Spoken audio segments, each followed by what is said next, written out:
Hey everybody, how's it going? Welcome back to my channel. My name is TRG, the Relationship Guru, and today's Q&A, we have some spicy ones for you. So let's just jump into it.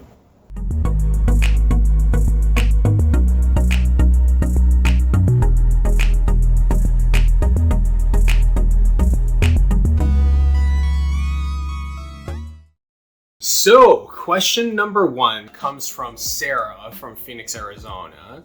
Dear TRG, I work in a tech company. I have a pretty high profile job that I hold and I'm very grateful for. It pays me a lot of money. The only problem that I'm having right now is I am being shelved a lot of extra responsibilities onto my plate that really aren't even in my job description, let alone my department.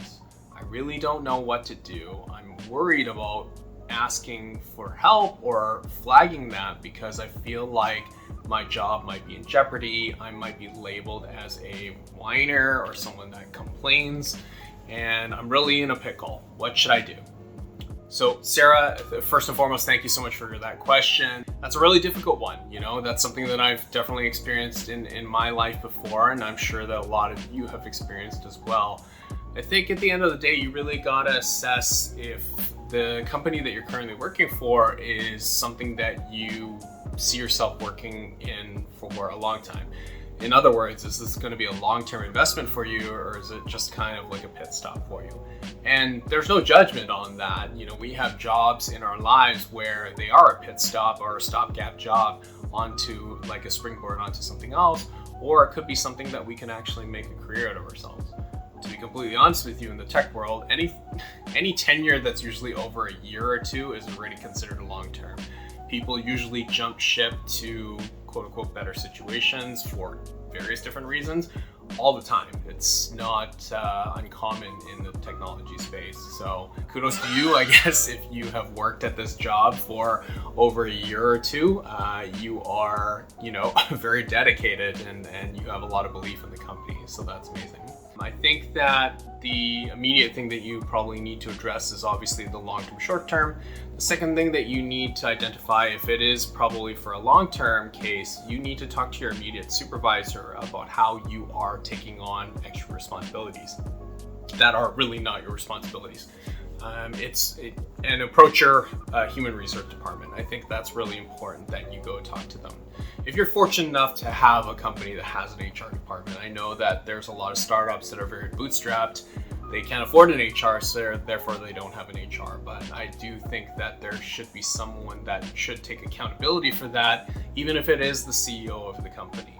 It's important, I think, you establish that voice with your CEO so that they understand what you're going through.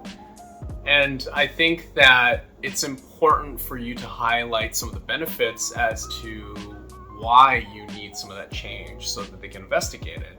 You can talk to HR about the fact that this is under someone else's responsibilities and you don't know why it's not being fulfilled and why it's being passed to you. Maybe it's a complete oversight by that person and they didn't know it was their responsibilities. Perhaps they actually had too much on their plate. In which case, this could warrant hiring a third person, like an assistant for that other department, to help alleviate some of that, not only from you, but for the department head of that other department that's not really taking on their responsibilities. They might need extra help as well, but that's never going to be identified unless you voice your opinion regarding that. So I think that is really important to highlight. I think the second thing to highlight here, and this is just from my experience really in the corporate world, you need to emphasize as to why you should have that on your plate. And I know that's a very situation because it's like, well, it's just kind of unfair. Why do I have to justify that I can't take on this extra responsibility? Fortunately, a lot of corporations, what they try to do is they try to squeeze every ounce of kind of, labor that they can get out of you or efficiency that they can get out of you.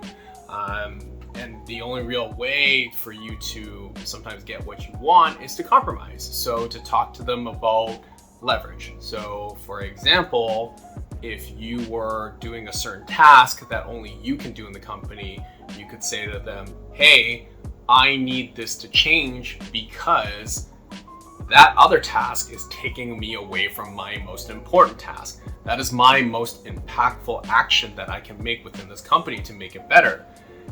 And I can't do that without you taking this off of my plate. Fortunately or unfortunately, I am the only one in the company that can do that task. So I think that's really important that you establish that kind of scenario with whoever you're talking to regarding that, to really emphasize that there needs to be a sense of urgency, because every minute that goes by that you're doing this other task, you're not doing your core values, your core mission that you're trying to achieve, your job description, job objectives. So thanks so much for that question. I really do appreciate it. Third question comes from Jane from the Philippines. So Jane writes, "Dear TRG, I've been offered a promotion in my current workplace, but I really love what I currently do. I'm scared to step out of my comfort zone because it's in a different department. Although everything points to the fact that it is a better opportunity than my current one. Don't get me wrong, I'm really happy where I am right now, and I feel really torn about the situation. I don't really know what to do. How would you proceed?" Great question, Jane. Thank you so much for writing in.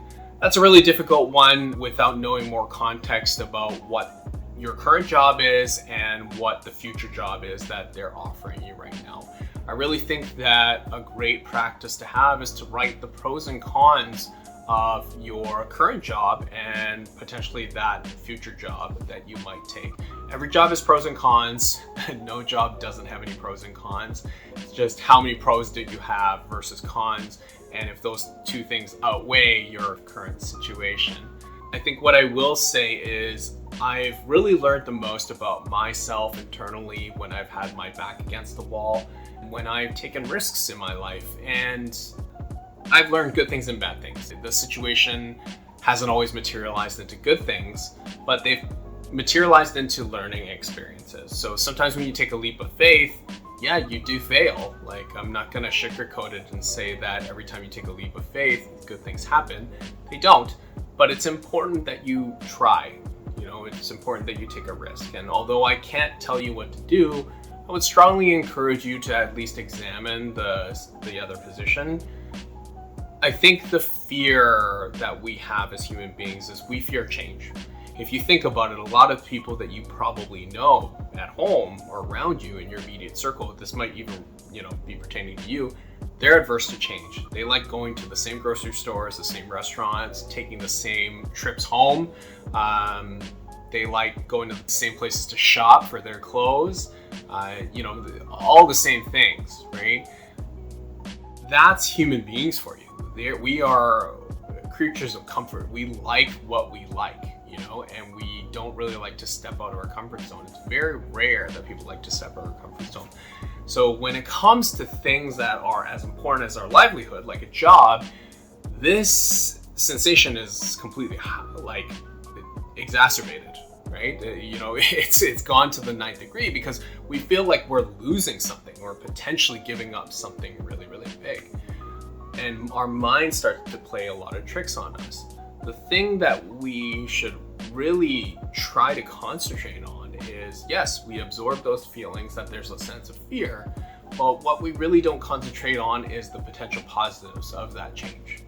You could open a world for yourself that you've never experienced before, and that is a really important thing, and a really important potential happiness that you're possibly never going to realize unless you take that leap of faith.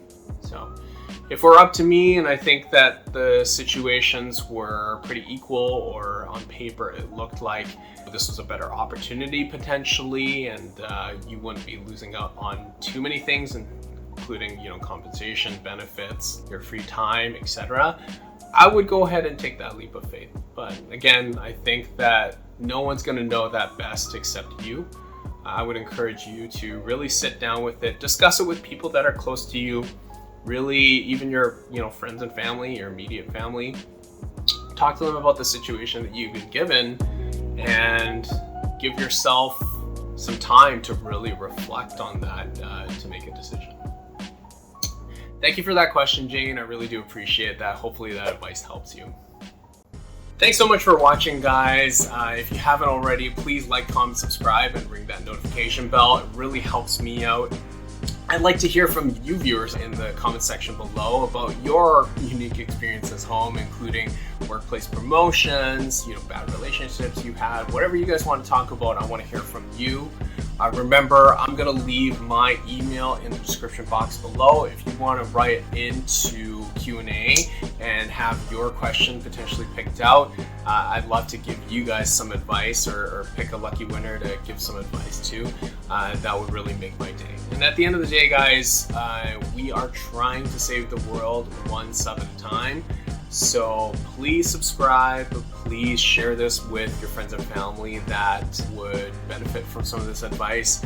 It is greatly appreciated by me and the entire TRG team.